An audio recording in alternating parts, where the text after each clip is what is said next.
ناظرین، 1857 کی جنگ آزادی کے بعد انگریزوں نے مسلمان ہندوستان کی نظریاتی اساس کو، ان کے عقائد و نظریات کو تباہ کرنے کے لیے، ان کے دلوں میں شک ڈالنے کے لیے اسلام کے خلاف عیسائی پادری اور مشنریوں کو بلایا اور ان کے ذریعے مسلمان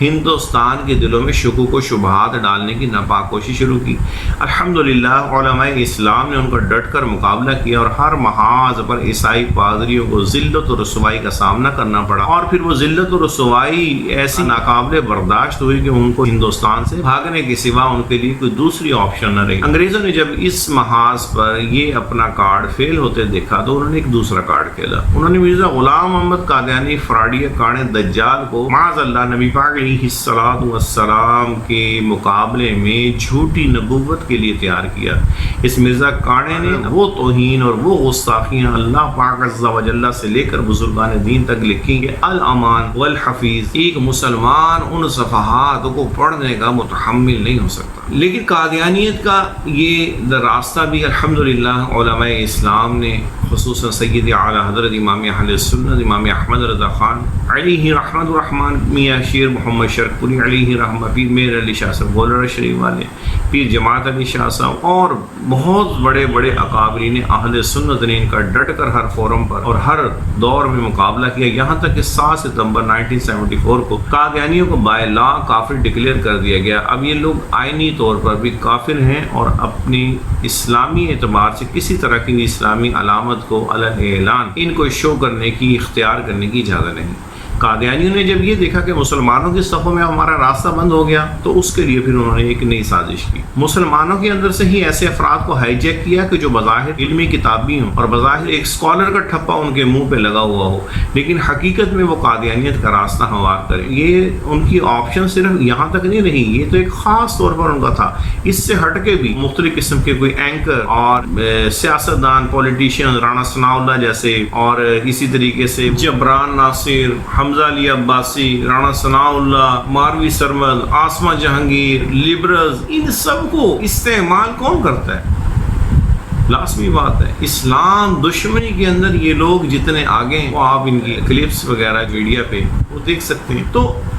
قادیانیت جو جس طرح اسلام کو کھوکھلا کر رہی ہے، اسی طرح پاکستان کی جڑوں کو بھی کھوکھلا کر رہی ہے۔ تو اس کے لیے وہ ہر محاذ پر اداکاروں میں، اینکروں میں، سیاستدانوں میں، تبصرہ نگاروں میں انہوں نے اپنے بندے گھسیڑے ہوئے ہیں، بڑے بڑے اداروں کے اندر اپنی خاموشی کے ساتھ اپنا کام کیے جا رہے ہیں۔ تو اسلامی لیول پر بھی، علمی حوالے سے بھی ان لوگوں نے اپنے کرائے کے ٹٹوؤں کو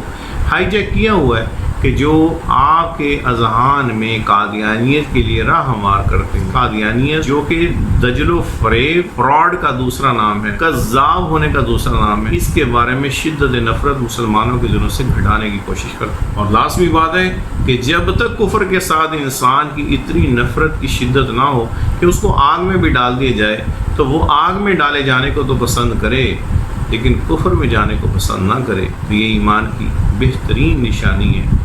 تو ایسی صورت میں ان لوگوں نے اسکالرس کے نام پر بھی اپنی پروموشن کے لیے مسلمانوں کے اندر اپنے افراد کو ہائی جیک کیا۔ تو ان کے اندر 2 نام بڑے قابل ذکر ہیں، جاوید احمد غامدی اور انجینئر مرزا محمد علی المعروف مسٹر چڈو صاحب۔ جاوید غامدی نے پچھلے دنوں جو بیان دیا اس میں معاذ اللہ اس نے آئین پاکستان کی صراحتاً خلاف ورزی کی۔ آئین پاکستان کہتا ہے تم کافر ہو، جاوید غامدی کہتا ہے میرا مذہب مجھے کسی کو کافر کہنے نہیں دیتا۔ تو مذہب کی بات تو جو ہے وہ کرنی ہے تو آپ علماء اسلام کے ساتھ بیٹھے نا، اب تک پتہ چلے گا کہ مذہب کس کو پتہ ہے، مذہب کیا ہوتا ہے۔ اسے اب تک مذہب کی نیم کا بھی نہیں پتا۔ لیکن آئینی اعتبار سے جب پاکستان کا آئین ان کو کافر کہہ رہا ہے تو آپ مجھے بتائیے پاکستانی پاسپورٹ اور پاکستانی آئی ڈی کارڈ کس بیس پر اپنی جیب میں ڈالے ہوئے ہیں؟ کیا آپ آئین پاکستان کو تسلیم نہیں کرتے؟ آئین پاکستان تو کافر کہہ رہے ہیں، آپ کہہ رہے ہیں مجھے کافر کہنے کے لیے میں تیار نہیں۔ پھر اوپر سے جو ہے وہ علامہ محی الدین ابن عربی علیہ رحمہ جیسے ہستیوں کی عبارت کو تروڑ مروڑ کر جو ہے امت مسلمہ میں پیش کرنے کا کیا مقصد ہے؟ گویا آپ یہ بتانا چاہتے ہیں کہ معاذ اللہ مرزا قادیانی فراڈیے میں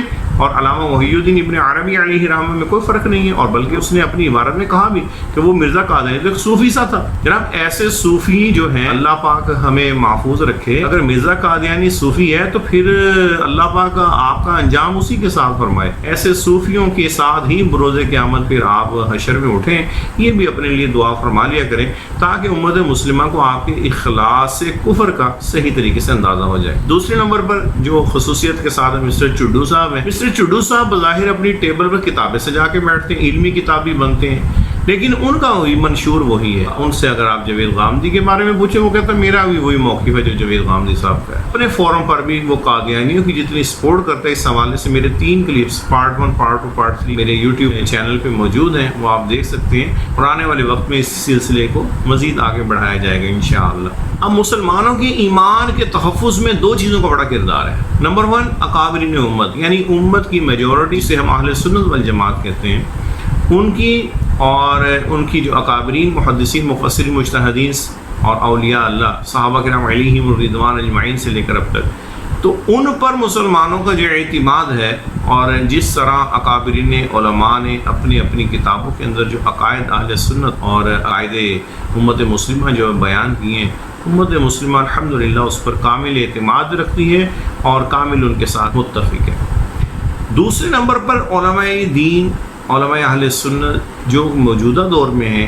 ان کے ساتھ جو لوگ چونکہ ان کے اوپر کامل اعتماد رکھتے ہیں اور اپنے علماء سے مسائل حق کے حوالے سے، عقائد کے حوالے سے اٹیچ رہتے ہیں، جس وجہ سے الحمدللہ مسلمانوں کے ایک ایمان کا تحفظ ہے۔ اب یہ جو 2 بنیادیں تھیں، ان دونوں بنیادوں پر یہ دونوں حضرات غامدی اور مسٹر چڈو یہ دونوں وقتاً فوقتاً حملہ کرتے رہتے ہیں۔ غامدی صاحب بھی فقہ حنفی سے اور کسی اور فقہ سے جو ہے وہ متفق نہیں ہیں، ہاں اگر اپنا ان کا مرضی کا کوئی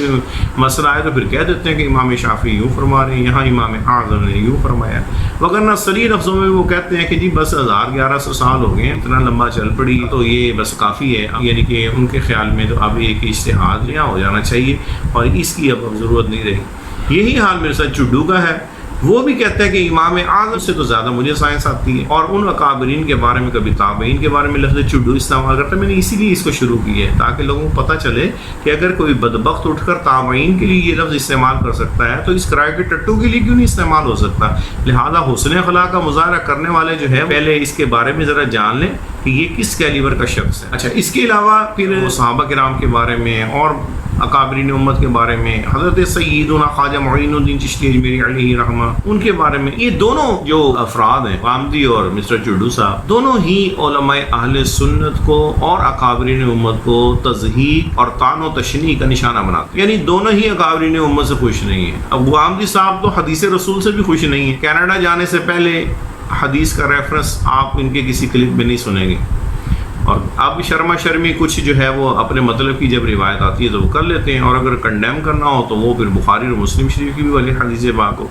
وہ ایک لمحہ کے لیے دیر نہیں لگاتے، اس پہ وہ اپنی عقل کو ترجیح دینے کی کوشش کرتے ہیں۔ دونوں افراد میں یہ مشترک بات ہے کہ دونوں قادیانیت کو سپورٹ کرتے ہیں، مسٹر غامدی بھی اور مسٹر چڈو صاحب بھی۔ پوری دنیا جانتی ہے کہ مرزا غلام قادیانی شرابی، فراڈیا، زانی، کاڑا، لنجا، عقل سے پیدل، دھوکے باز، گستاخ اور بے ایمان شخص تھا، لیکن غامدی کیا کہتے ہیں؟ وہ تو ایک صوفی سا آدمی تھا۔ اسی لیے میں کہتا ہوں کہ ایسے صوفی صاحب کے ساتھ آپ یہ بھی دعا ساتھ فرما دیا کہ اللہ پاک میرا ایسے صوفی کے ساتھ حشر فرمائے۔ دونوں ہی افراد یعنی غامدی اور چڈو صاحب یہ فرقہ وارث کے خلاف ہیں، اور دونوں نے اپنا اپنا الگ فرقہ بنایا ہوا ہے، یعنی منہ سے بھلے بولے نہ بولیں، مسٹر چڈو تو اپنے منہ سے کہتا ہے کہ ہمارا الگ ہے، وہ اہل سنت پاک کے نام سے علمی کتاب، اور دونوں ہی ایک نئے فرقے کو ریپریزنٹ کرتے ہیں، پلمبری فرقہ اور غامدی فرقہ۔ نہ یہ لوگ امت مسلمہ کے ساتھ متفق ہے، نہ امت مسلمہ ان کی تشریحات اور تعبیرات سے متفق ہے، نہ یہ علماء اسلام سے خوش ہیں اور ان کے ساتھ کھڑے ہونے کے لیے تیار ہیں، نہ علماء اسلام ان کے ساتھ کھڑے ہونے کے لیے تیار ہیں۔ آپ کو کوئی ایک عالم دین نہیں ملے گا جو غامدی اور مسٹر چڈو کی حمایت کرے، کوئی ایک عالم دین، اور یہ خود علماء دین سے دور کوسوں دور بھاگنے کے چکر میں رہتے ہیں۔ نہ کبھی غامدی کا آپ نے سنا ہوگا کہ اس نے کسی عالم دین سے بیٹھ کر مناظرہ کیا ہو،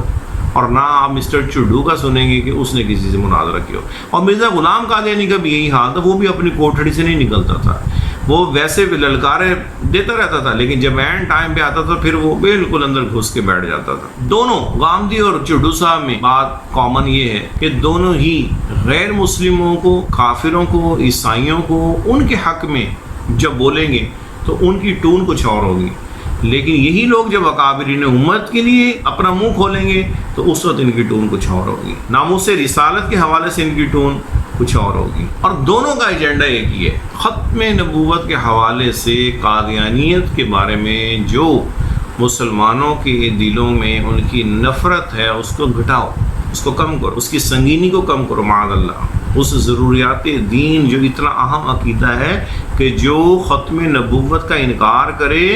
ایسے کافر کے بارے میں جو صرف شک کرے نا کہ پتہ نہیں یہ کافر ہے کہ نہیں، وہ خود کافر ہو جاتا ہے. اتنا حساس عقیدہ ہے یہ، اتنا حساس عقیدہ ہے کہ جس طرح اللہ کو ایک ماننا لازم ہے، اسی طرح نبی پاک علیہ الصلوۃ والسلام کو آخری نبی ماننا بھی اتنا ہی لازم ہے. اور اسی سنگینی کو کم کرنے کے لیے دونوں اپنے مشن پر ڈٹے ہوئے ہیں، لیکن ایسا ہوگا نہیں انشاءاللہ، ایسا نہیں ہوگا. نبی پاک علیہ الصلوۃ والسلام کے وفادار ابھی زندہ ہیں. انشاءاللہ ہم بھی ہر فورم پر جب بھی اسلام کی بنیاد کو گرانے کی جو شخص بھی کوشش کرے گا، وہ کوئی بھی ہو، غامدی ہو یا مسٹر چڈو ہو یا وہ کوئی اور ہو، مائی فٹ، انشاءاللہ علماء اسلام اس کا ضرور تعاقب کریں گے، ضرور اس کے بارے میں امت مسلمہ کو باخبر کریں گے، کیونکہ ہمیں اپنے نبی پاک علیہ الصلوۃ والسلام کے دامن اقدس کی ٹھنڈی ہوا کی ضرورت ہے، غامدی اور مسٹر چڈو جیسے افراد کی نہیں. بہت شکریہ.